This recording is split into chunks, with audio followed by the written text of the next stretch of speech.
and welcome this Easter Monday to an edition of Nathan and Adam Talk. I'm Nathan. Hi, I'm Adam. And we are Nathan and Adam. This is our episode 3. We're super excited to bring you another episode to our loyal tens of fans. If you're one of the special few, congrats. If you've been with us since the beginning, then you are amazing. Last week we were so pleased. We had very special guests in the studio. We had Robert Devaney. Robert, he smashed it, didn't he? He did indeed. Yeah, he was unbelievable. Absolutely smashed it. And this week we're really happy to have Stuart McRae on the podcast. Stuart is a pastor up in the northwest in Donnamana in the hills, and we're going to be interviewing him a little bit later. So packed show for you today. Brilliant. Dad jokes incoming, but we're going to start off with a new topic, and Adam's going to introduce us to it. Yeah, so I thought today we could stay in line with kind of character study. I'm unpacking certain characters in the Bible. I thought I was just reading through and kind of stumbled across Nehemiah. And Nehemiah is a book I've loved for a long, long time. I think I've read it. I've probably read it more than any book in the Old Testament. I just love his heart. I love the story. And I just love the relationship he has with God. So we're going to jump into chapter 2 today, verses 1 to 10, if you want to get that ready in your Bible. But I just want to set a bit of context first. If you're not comfortable or you're not sure who Nehemiah is or what he did, pretty much he's about halfway through the Old Testament. You can find the book, and the whole context of this is Nehemiah is in this state of anguish because of his city, which is Jerusalem. He's found out is kind of broken to pieces. You know, the main thing is, and as the story goes on, we find out he goes back to rebuild the wall and all this stuff. But pretty much Jerusalem lies in ruins, and it's his hometown. You know, it's where he grew up. It's where he comes from. And basically, he's heard that the town is in wreck, and he actually goes on to say, you know, where his fathers and his ancestors have been buried is laid to ruins. And this story kind of starts off with Nehemiah praying to God, kind of looking for some guidance, some direction on what he should do about this. And it obviously hits him very hard. And basically where we'll enter right now is like I said, chapter 2, starting from verse 1. I'm just going to read through here the first 10 verses. So it says, "And it came to pass in the month of Nisan, in the 20th year of King Nathan, do you want to read that one? Artaxerxes. Artaxerxes. You can tell I've read this so many times, but I've never bothered translating that name into a proper English pronunciation. It's okay, I feel useful. When wine was before him, that I took the wine and gave it to the king. Now I had never been sad in his presence before. Therefore the king said to me, 'Why is your face sad, since you are not sick?' This is nothing but sorrow of heart." So I became dreadfully afraid and said to the king, "May the king live forever. Why should my face not be sad when the city, the place of my father's tombs, lies waste, and its gates are burned with fire?" Then the king said to me, "What do you request?" So I prayed to the God of heaven. And I said to the king, "If it pleases the king, and if your servant has found favor in your sight, I ask that you send me to Judah, to the city of my father's tombs, that I may rebuild it." Then the king said to me, the queen also sitting beside him, "How long will your journey be, and when will you return?" So it pleased the king to send me, and I set him a time. Furthermore, I said to the king, "If it pleases the king, let letters be given to me for the governors of the region beyond the river, that they must permit me to pass through till I come to Judah. And the letter to Asaph, the keeper of the king's forest, that he must give me timber to make beams for the gates of the citadel, which pertains to the temple, for the city wall, and for the house that will occupy." And the king granted them to me according to the good hand of my God upon me. Then I went to the governors in the region beyond the river and gave them the king's letters. Now the king had sent captains of the army and horsemen with me. When Sanballat and Horonite and Tobiah, the Ammonite official, heard of it, they were deeply disturbed that a man had come to seek the well-being of the children of Israel. Mm. Yeah, it's packed 10 verses, isn't it? There's a lot there. So talk to us. Let's start with time, because Yeah, timing's really important there. So talk to us about. So we got this really weird word in the first verse, Adam and yeah, yeah. Nissan. Talk Nissan. us talk us through, and then yeah, talk us through that. So basically, if we jump back a step to chapter one, it says chapter one verse when it came to pass the month of Shislev in the 20th year. Basically, what Nehemiah is doing here for us is he's setting out a really simple chronology. I think not I think we know of the process that's going through here, but I think what's most important as we unpack that whole process is that the difference between Shislev and Nisan in terms of the Jewish months it is exactly 4 months.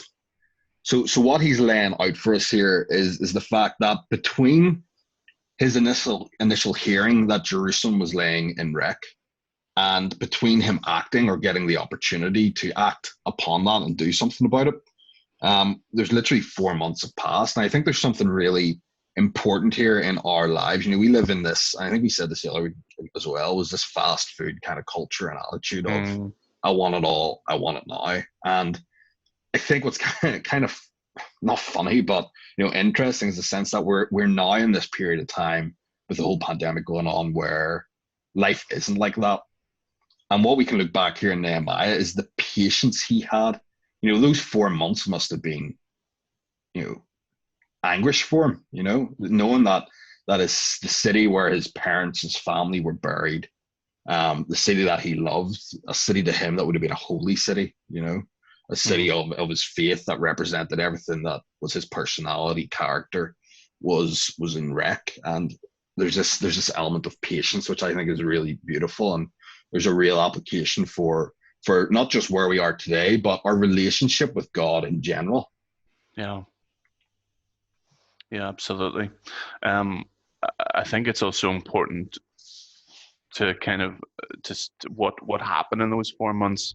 We have kind of, it's not just he's waiting, but in verse 4 of chapter 1, for Yeah, some days I mourned and fasted and prayed. These yeah, are, it's not just he's sitting back twiddling his thumbs waiting for God to move. yeah, It's like these days are filled with this angst, yeah, this agonizing over something that's not right with his with with this community that he loves. And I think that waiting is something that's really important. Like whenever you read the Bible, the temptation is to think that everything happens snippety snappity snap. yeah, God does this and he does that, but actually, like, I mean, I'm even thinking about Jeremiah as a book, and sometimes yeah, it's the space between Jeremiah talking is like 10 years, yeah, exactly. like between God coming to Jeremiah, like 10, like a decade, Yeah, yeah. like a And third. in Sorry, our world, like it's inconceivable to think that you want something and it can take 10 years to get it. yeah, Which is the funny thing. We're so used to this rapid lifestyle. yeah. There's really, I think, something significant about this process of waiting on the Lord to move. Yeah, And especially, I think that perhaps, yeah, definitely what you were saying earlier, but that fast food culture, it's something that at the moment, we're going into fourth week of lockdown here, yeah, like, and there is this agonizing within us. We want stuff to return to normal. We want to be reunited. Like we know that this isn't right. This is abnormal. Um, but I yeah, really feel like maybe the Lord's teaching us something about waiting and reliance and dependence and all of yeah. that kind of stuff. So I think there's definitely some kind of similarities. Now, there's a huge piece on we could get into the conversation about you know God in the midst of the pandemic, but I think the reality is that you know unveiling our eyes to see God through the lens of the here and now, and understanding that there's purpose, no matter how horrible something may seem, and no matter how hard it may be for us to get our heads around that, there's definitely purpose, and we need to stop and kind of take stock of where we're at and where God's trying to take us right now. It's back to that still soft, quiet voice of God, that we talked about last week in Elijah. in Kings, and going back to that place to stop and take stock and think, where are we going here? What's the purpose? What's God trying to teach me? And I think a huge thing is that patience, and like you said there, that self-reliance is a huge thing. We're not just a fast food culture, but then this also self-reliant culture where I want it and I'll go get it, and I'll do anything I can to get it. And it's kind of like, whoa, whoa, whoa, whoa, whoa. Just slow down. Take your time. Yet again, the idea of taking 10 years to get something right now for me is make me feel anxious. Yeah, definitely. Well, I mean, whenever you can say that's a third of our life, like that's just nuts to me. I mean, if I say a prayer to God, I want it answered like now. Yeah, exactly. Well, you expect me to wait 5 minutes? What is this? I'm looking under the pillow. Is it there yet? Yeah. Yeah. I think as we move on and we unpack even further, I think what's even more important then is understanding, like you said, what he did in the waiting. But then we see that in those 4 months, in the waiting, he spent his time praying, fasting, focusing on God. And then, yet again, I think something that sets Nehemiah for me an even stronger light, and such an easy verse to just read over, is verses 3 and 4, and I'll just read the context again. And says, and said to the king, may the king live forever. So Nehemiah is speaking to the king. He says, may the king live forever. Why should my face not be sad when the city, the place of my father's tombs, lies to waste and its gates are burned with fire? And then the king said to me, what do you request? And amazingly, so often we can skim over this. It just says, so I prayed to the God of heaven. Like, he's just spent 4 months praying and fasting. And his first reaction to the king asking him, what do you want? Is he prayed? You kind of wonder how long did that go on for? We're so used to thinking that prayer is this thing where I get quiet, I get peace, I sit alone, I pray. Yeah, this is like conflict praying, like combat action here, it's like in the midst of things, like like in the middle of the war, calling in air support kind of thing, Exactly. There's something poignant there. I think what I love about Nehemiah is that sense of opportunist. Yes. Like, he's such an opportunist.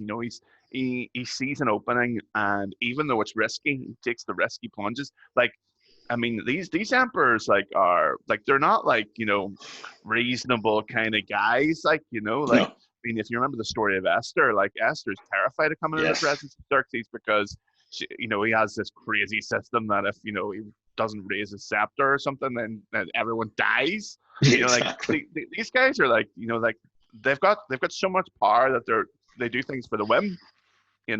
So there's a reason that he's afraid, but yet he knows this is the opportunity. I think there's something there about taking the opportunities that God gives. Yeah. And there can be so much risk assumed, but I love that, just that feeling of almost adrenaline, this is the moment, right? God's opened up, let's take it.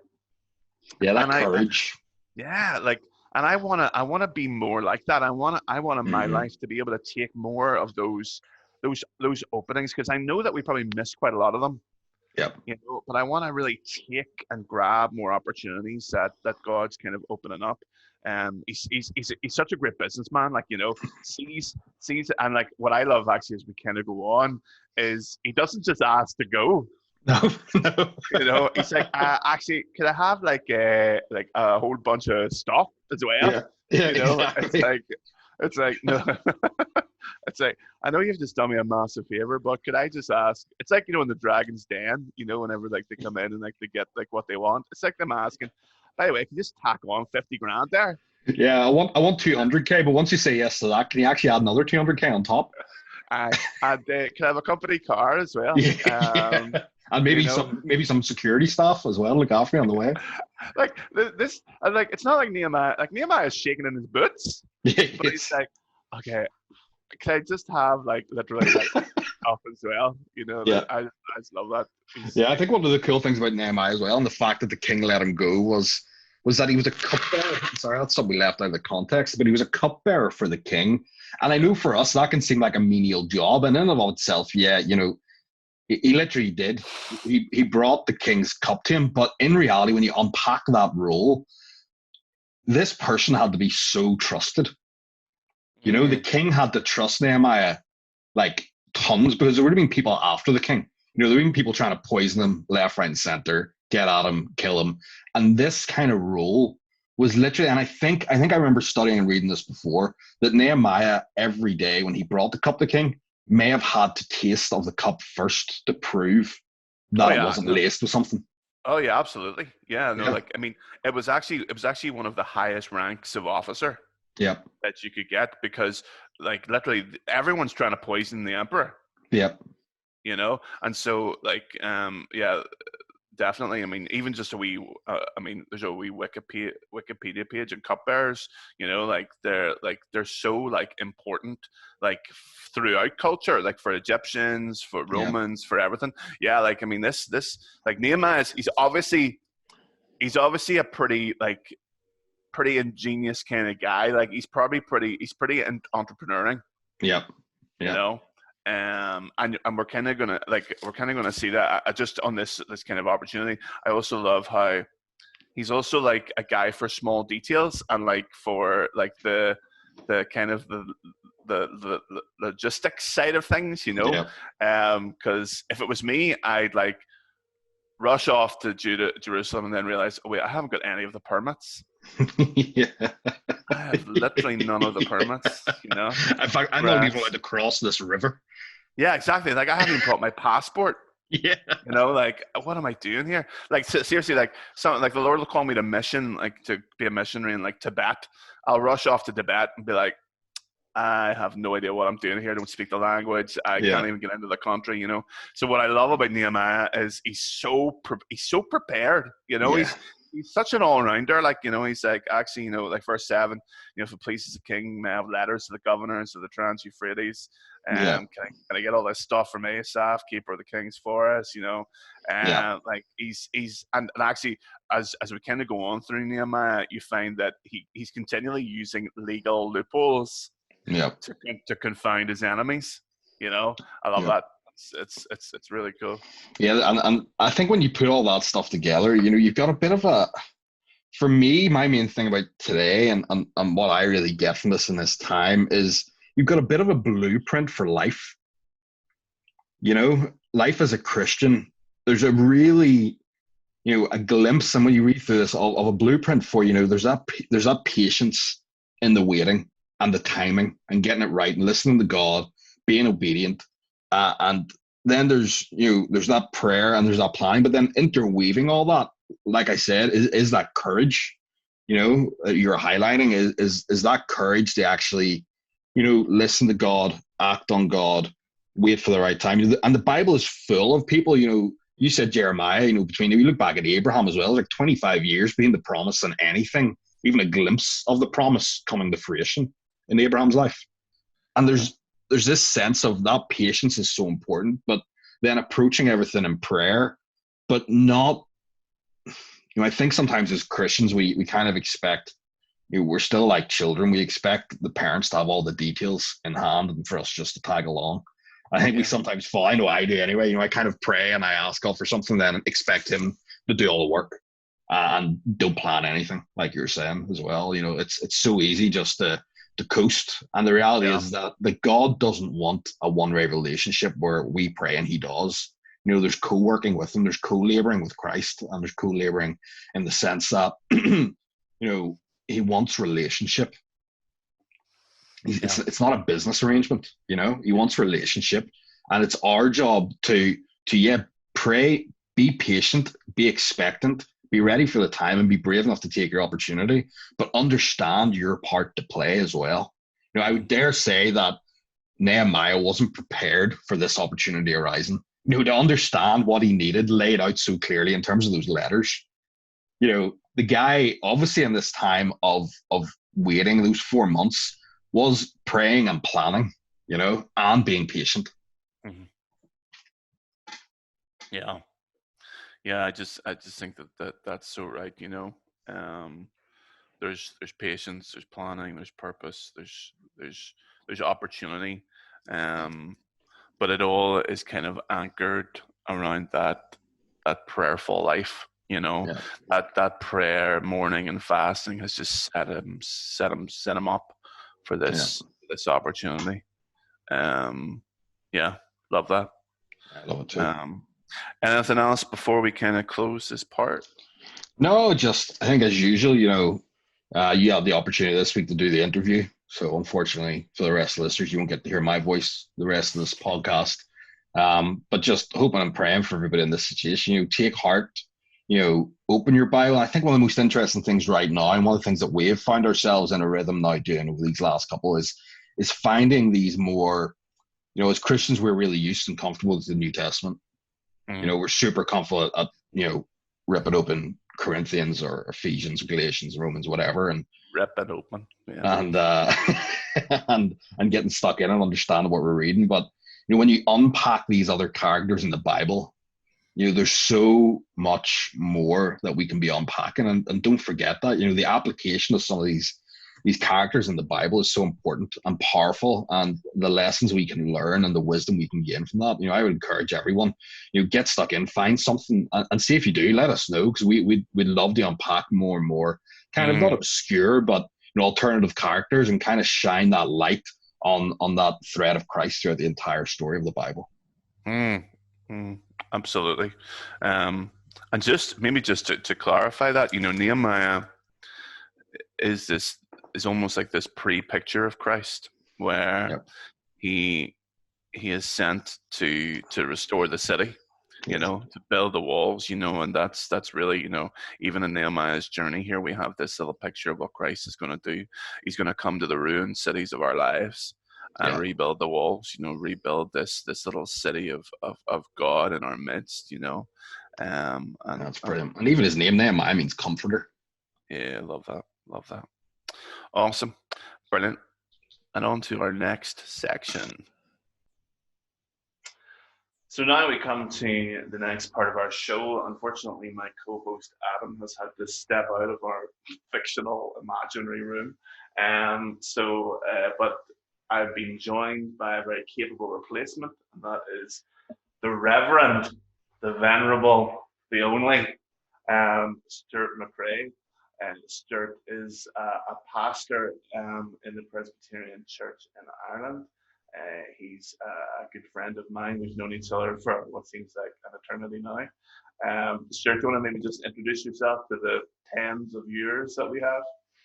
Yeah, absolutely. So, hi, folks. As Nathan has already given away the details, Stuart.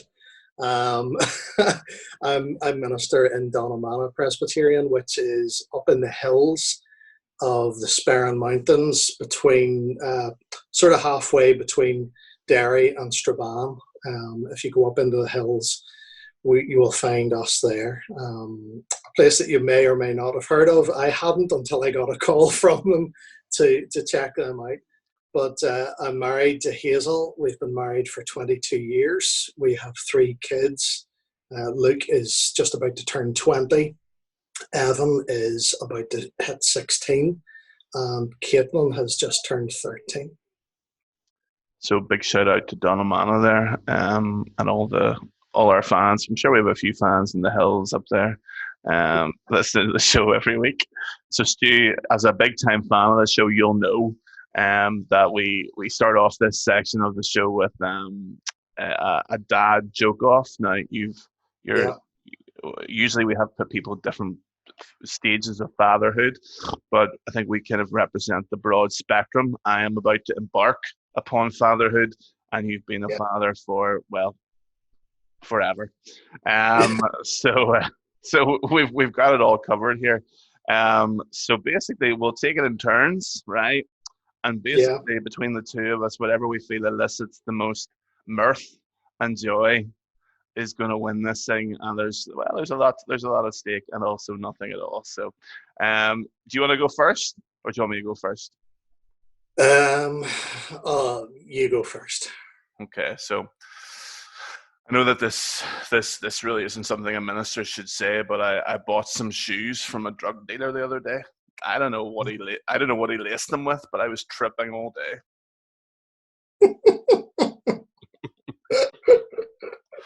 Okay, good. Yeah, I like that one. I'll write it down. Yeah, do give that one to the kids. So they'll be laughing all day, right? Okay, Yeah. right. Give us your So, first one. okay, so well, you folks listening won't know this, but Nathan knows that like music and singing is a big thing in my life and in the life of our families. My wife has asked me to stop singing Wonderwall, and I said to her, maybe.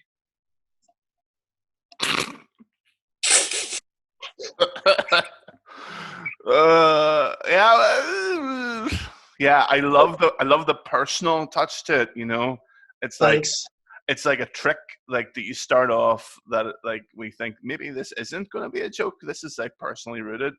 Love it. Yeah, Love it. thanks. Right. Okay. Strong start. Shout out to the 90s there.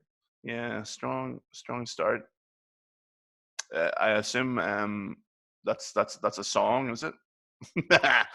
Okay, so my second piece is going to be, did you know that the first French fries weren't actually cooked in France? They were cooked in Greece. That's good. Like it. Okay, so this is my final offering now. Okay. So a guy was driving down the M1. He was taking some animals to Belfast Zoo. It happened to be some monkeys that he was taking to the zoo, and his van broke down, and didn't know what to do. He called a rescue service, and they were going to take a little while, and he needed to get these animals to the zoo. So anyway, another van driver pulled up beside him and said, "Listen, can I help you out?" And he was like, "Yeah, listen, there wouldn't be any chance you could take these monkeys to the zoo for me, is there?" And he said, "Yeah, listen, no bother. I was going that direction anyway." And he said, "Listen, thank you so much. Listen, there's 20 quid for your bother." So off the guy went with the monkeys bundled into the van. And the other van driver, he was sitting by the roadside waiting for the recovery pickup. When, like a while later, he saw the same van driving past the other way, and he flashed it and it stopped. The guy pulled over the other side of the motorway, and he shouted over to him, "What are you doing? You were meant to take those monkeys to the zoo." And he said, "Yeah, but I had some money left over, so we're going to the cinema now."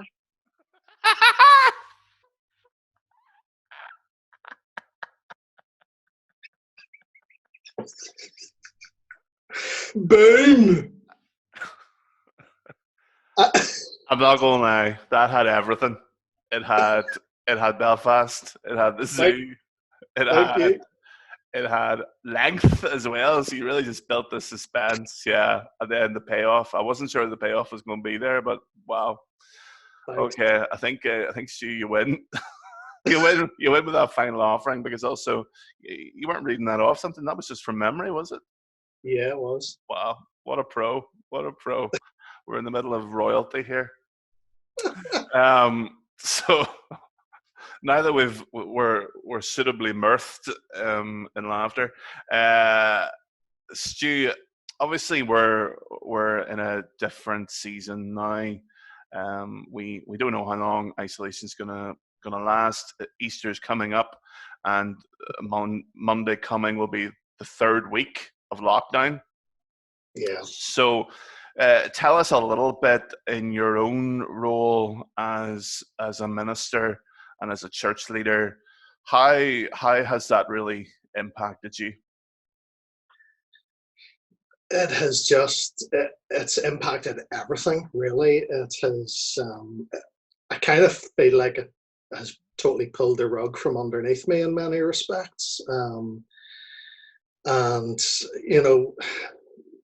it's impacted, like, so much of what we do is about meeting with folks, pastorally in their homes. It's about meeting together for discipleship. It's about meeting together for our Sunday worship. And especially where we are in Downshire, we've been really trying to build up this sense of connection, like real presence with one another. and I think we have been making, we've been making some headway with that, and we've seen that sense of connectedness growing amongst the congregation. And this has just sort of suddenly taken all of that, the physical aspect of that away from us. So it's really, for me personally, it's really sort of left me reeling, I guess, kind of a bit of spinning, wondering, okay, how do we make sense of this? That's been the real challenge of it. Mm. And I guess, in every job you have priorities, and obviously before this pandemic hit, you had your priorities that you've been down a man now how long? Coming up on 4 years. 4 years. So you had a natural set of priorities in any given week. How has that shifted? Have those priorities changed now? What really are you trying to do to make sure of in a working week now? And how has the current situation changed? Like, to give an example, so obviously there's a lot of bureaucracy now in my job that isn't there anymore. So therefore I have a lot more time maybe to focus on teaching and stuff like that, and releasing that kind of stuff. What about yourself? Have the priorities changed? Do you know what? I sort of feel like I'm maybe a step or two behind where you're at just now, from what I see of what's going on there with you folks at Downshire. We're maybe a little bit on the back foot of it, and that what has taken up the majority of my time until this point has been administrative stuff, trying to get what it highlighted to us really quickly was just where we were lacking in being able to make contact effectively with a lot of folks in our congregation. So maybe it's different here in Donaghmana than it is for you guys in Downshire, but here we're a small country village where so many of the folks are connected to one another. Everybody is somebody's second cousin, and as really good as that is in many ways, it's also difficult in other respects, because in many ways there's an assumption that everybody is sort of being helped out, everybody is connected. If I could go down the street and somebody could tell me exactly where somebody else lives, but they don't necessarily have a phone number for them, and it's things like that. And I guess it's highlighted to us as leadership of the congregation that we haven't had all of those easy access details, So, like, literally the past couple of weeks have been just trying to get ourselves actually onto some sort of foundation of being able to be in contact with people, and trying to figure out how do we make contact. Also, we've got a very small number of session members, and some of them in their jobs at the minute have really, things have really ramped up for them. They have a lot less time in this season than they did previously. So it's been a whole kind of mishmash of stuff for us just now.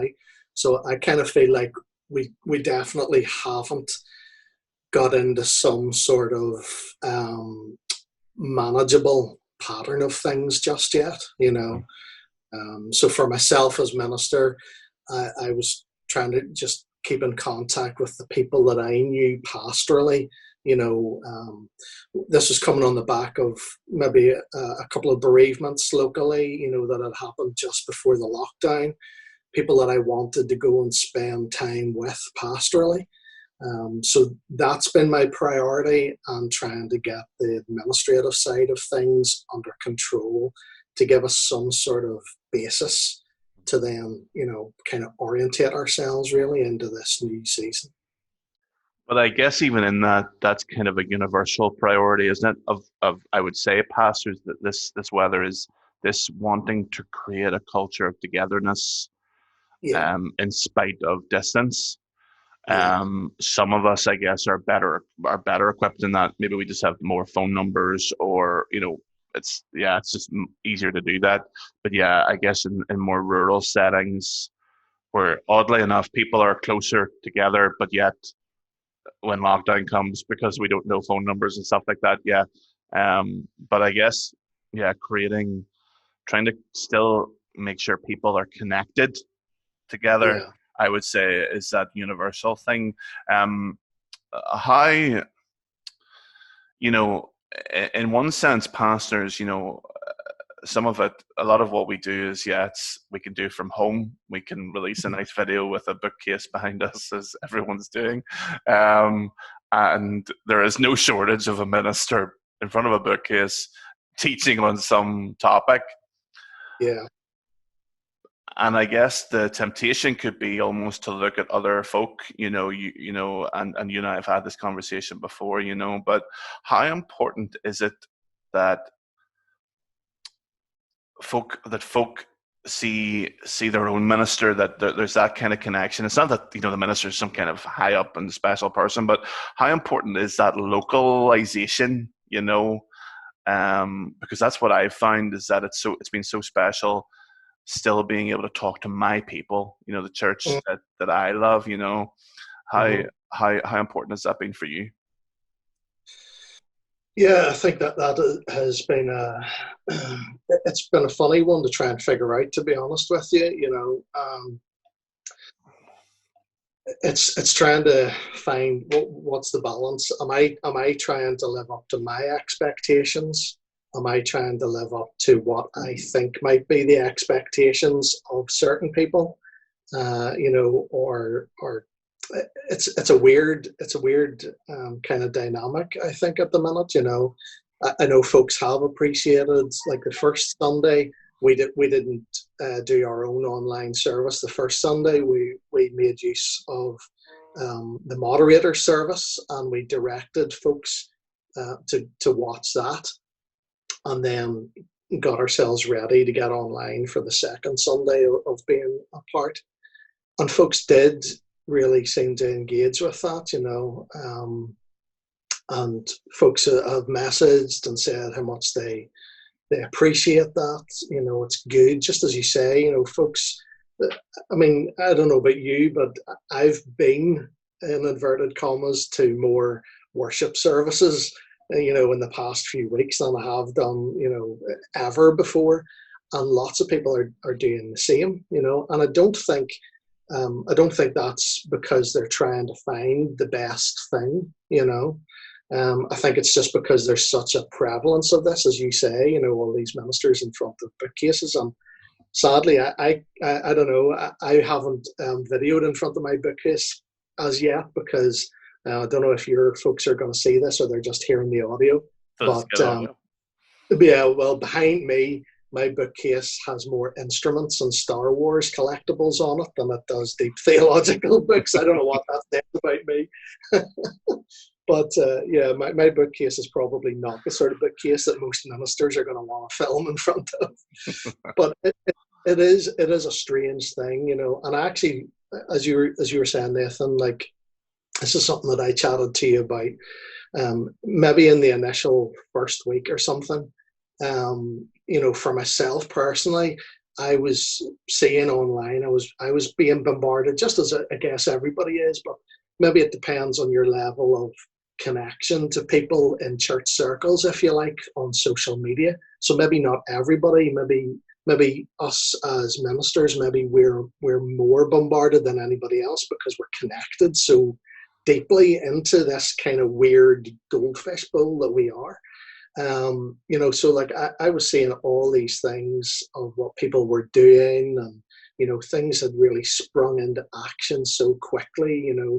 People seemed to have a really clear direction, statements of what they were going to do. They had all these plans, unfolding day by day, and I was kind of sitting here myself going, wow, that's amazing to see. But personally, I was thinking, I'm rubbish. I haven't got any of this I haven't got any of this together, and I don't know whether I can even, or we as a congregation can even offer, what that congregation there is offering, and so on and so forth. So, I mean, it's encouraging to see what other folks have been doing already, and I guess also the thing that we need to bear in mind is that communities are as individual as people are. So the needs of different communities are going to be different from one place to another.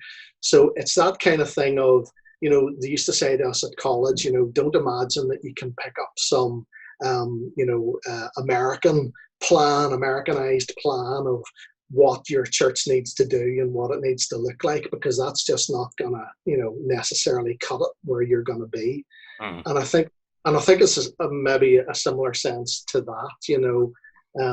I think give God the glory for what is happening on the ground in so many places, and it's an encouragement to see, but don't let it become a burden, that a personal burden even, that we're gonna actually go down under the weight of,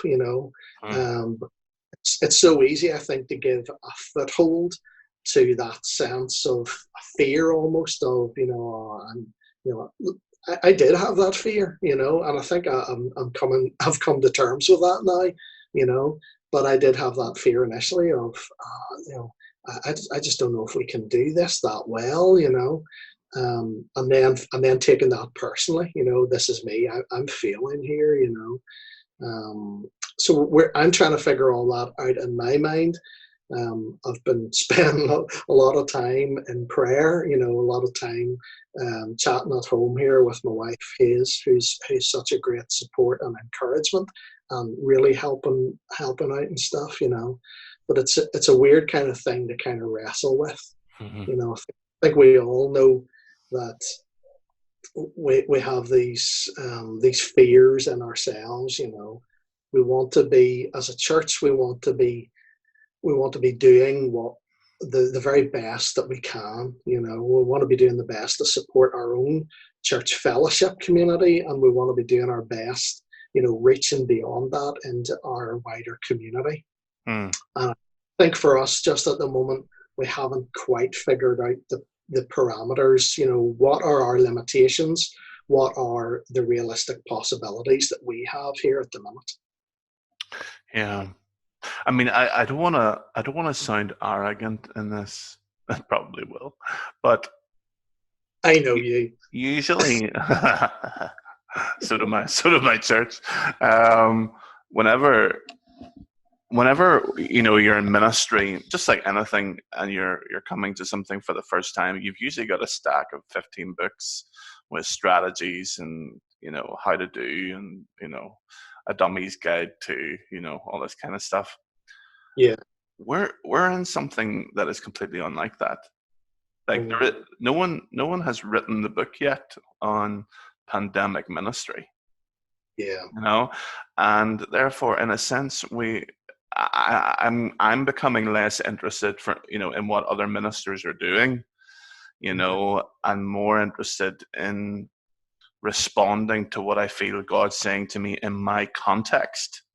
And I think that's why it's so important that we get out of the comparative mindset, because the funny thing is that I completely understand what you're saying, because for instance, maybe someone would look at Downshire and think, oh, they're doing a ton of things. The crazy thing is I'm looking at other churches and thinking, wow, they're doing a ton of things, why aren't we doing that?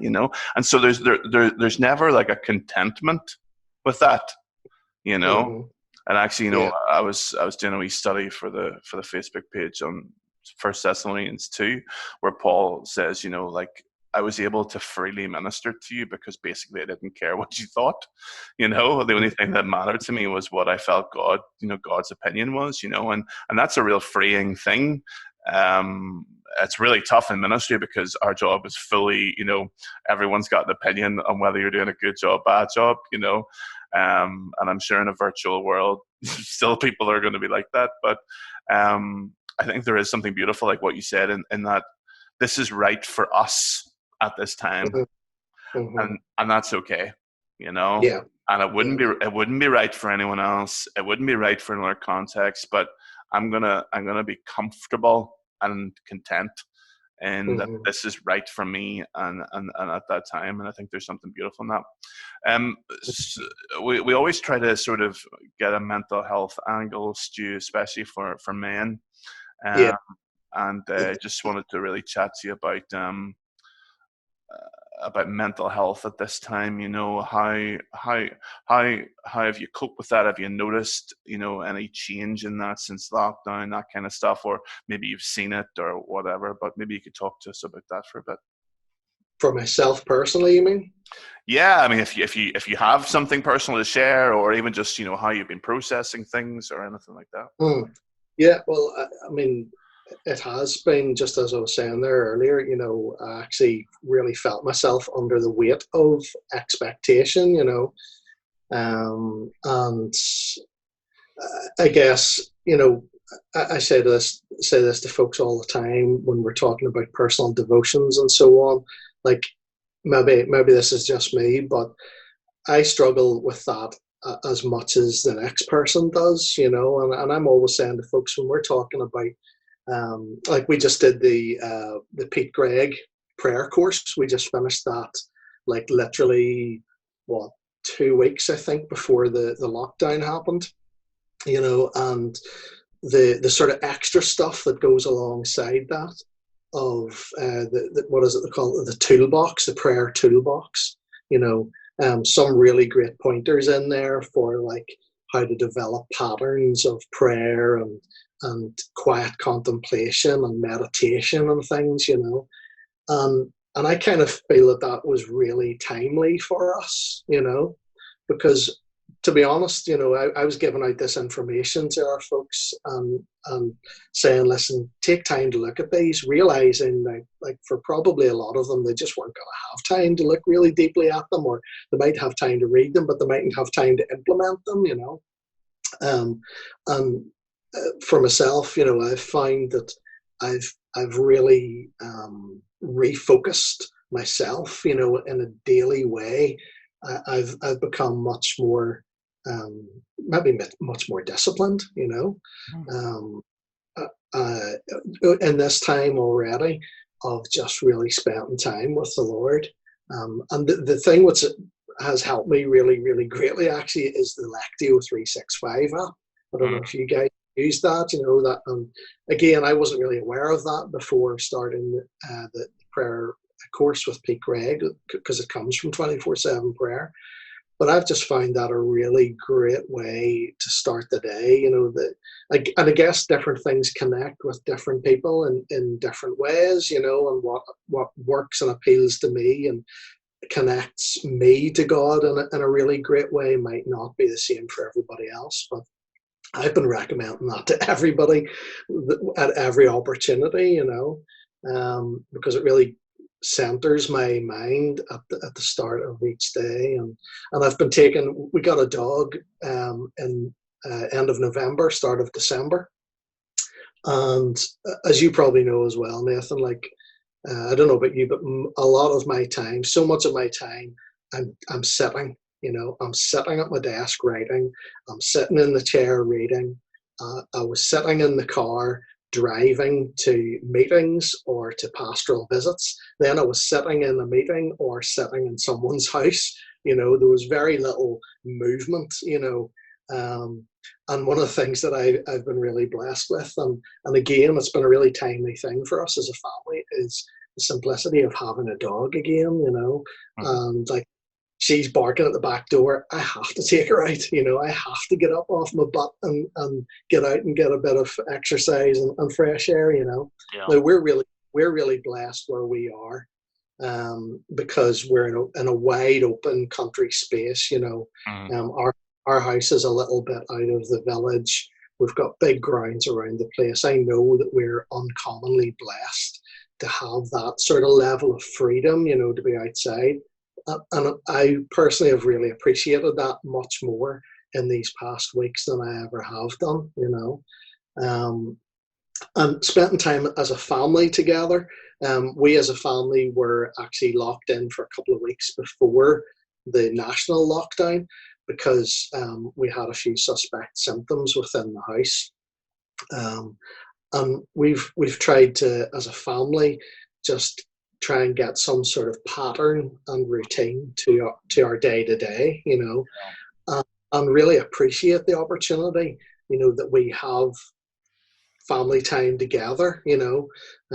Sitting down for meals together has always been an important thing to us, as you know, from coming to our house. But it would have been easy maybe in this time to kind of get away from that, but these are the times that as a family that we're really making sure that we don't sort of skimp on, and we're trying to do fun things as well. We're setting aside one night a week where we're doing like a family fun night, and each member of the family has to come up with an activity to do. It could be a quiz or some sort of puzzle challenge or a song that you have to sing or something like that, And these sound like simple things, you know what I mean? These are not deep spiritual disciplines, do you know what I mean? But it's actually been really, really good for us, all of us, mentally, because I can see how being locked in at the moment, it would be easy for each day just to become a kind of, a fog of, getting out of patterns and routines and, maybe being in the house together, but not actually really interacting with one another, and having all this time potentially, to build our relationship with one another and with God. And if we're not kind of intentional about it, then I think we'll really have wasted the time that God has maybe given us in this season. Yeah, I think there's so much in there. Routine, that family, I think separating out the days even, just not just viewing everything as I think that fog is a really good analogy. Stu, thanks so much. We better end it there, or else this is going to go on for a good time. Thank you so much for being on the show. This is going to go live after Easter, but we've recorded it before Easter, so we hope you and Donna have a good Easter. Do you want to give a shout out for your service on Sunday? It won't matter because people are going to get this after. So it's good to be with you. Yeah, and you can catch Stu at Downshire Presbyterian Church. They have a Facebook page, and you can see him in all his glory there. Thanks very much, Stuart. All right. Thanks so much. God bless. Thanks.